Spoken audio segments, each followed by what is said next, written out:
7 ilmu psikologi sederhana untuk diterapkan di kehidupan sehari-hari. 1. Gak perlu lagi bercandain orang tentang fisiknya. Kamu tahu kan dampaknya? Kamu gendut banget sih kayak bola. Duh, kerempeng banget badanmu kayak triplek. Pernah mendapatkan kalimat itu? Atau bahkan kamu sendiri pernah melontarkan kalimat itu pada orang lain? Itu namanya body shaming.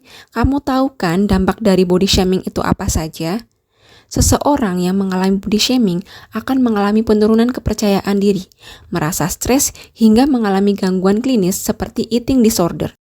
Meskipun kita nggak berniat melakukan body shaming, tapi jika apa yang kita ucapkan mengganggu atau menyakiti dia, maka kita tetap saja melakukan body shaming.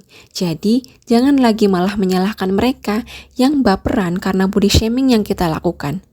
Apalagi sekarang ada undang-undang ITE kalau kita melakukan body shaming lewat sosial media. 2. Gak cukup hanya mendengar, tapi memahami ketika teman sedang curhat. Semua orang bisa menjadi teman curhat, namun hanya segelintir orang saja yang bisa menjadi teman curhat yang pro dan menyenangkan.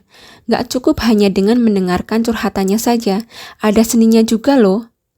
Kita harus melakukan kontak mata dengannya, tidak menyela, memberikan kalimat-kalimat yang menunjukkan kalian tertarik dengan topiknya dan sebagainya. Apa sih pentingnya melakukan itu semua? Lawan bicara kita akan merasa lebih dihargai, bahkan merasa nyaman ketika berbincang dengan kamu. Coba deh, kalau kamu lagi curhat sama seseorang, tapi dianya malah asyik main ponselnya. Sebel kan? Hargailah lawan bicaramu, maka dia akan menghargaimu balik. Yang ketiga, ternyata emosi itu harus dikelola dengan baik. Emosi itu nggak hanya marah, ada berbagai macam emosi lain yang diri kita rasakan, seperti sedih, bangga, kecewa, senang, dan sebagainya. Apapun emosinya, ternyata kita harus mengontrolnya dengan baik. Contohnya seperti, jangan bertindak gegabah ketika kamu sedang terlampau senang atau terlampau sedih. Ada banyak cara mengelola emosi. Tenangkan diri dengan meditasi ketika merasa sangat marah. Jangan buru-buru marah-marah di media sosial atau menunjukkan marahmu kepada semua orang.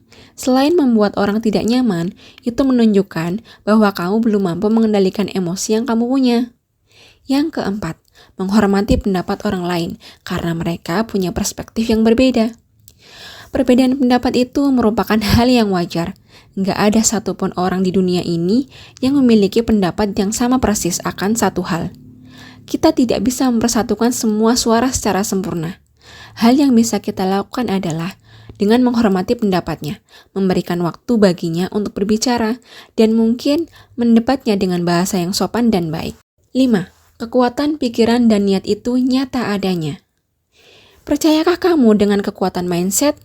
Jika kamu berpikir positif, maka sesulit apapun rintangannya, pasti mampu kamu hadapi. Begitu pula, jika kamu terus-menerus berpikir negatif, akan memberikan dampak yang kurang menguntungkan bagi dirimu sendiri. Satu hal yang bisa kamu coba ketika merasa putus asa adalah dengan meyakinkan dirimu bahwa kamu masih memiliki kesempatan dan mampu melakukannya. Begitupun dengan niat.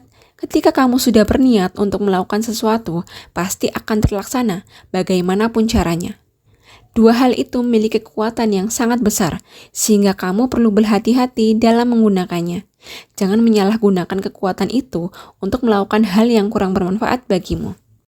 6. Harus bersabar menghadapi nenek dan kakek. Memang mereka seakan kembali seperti anak kecil. Kamu punya nenek atau kakek yang tinggal serumah denganmu? Kamu pasti akan melihat sikap dan tingkah laku kesehariannya yang mungkin mirip anak kecil. Sesekali, mungkin kamu merasa kesal karena mereka tidak bisa bersikap dewasa dengan umurnya yang sudah sepuh itu.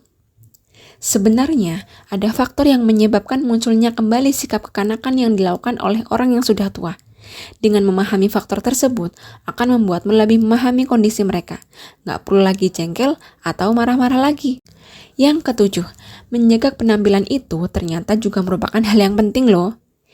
Kita nggak boleh menilai seseorang hanya dari penampilannya saja, tetapi penampilan itu memang merupakan sesuatu yang penting untuk menciptakan kesan bagi orang lain mengenai kita. Menjaga penampilan itu suatu keharusan, tapi nggak harus mahal. Mengerti maksudnya bukan?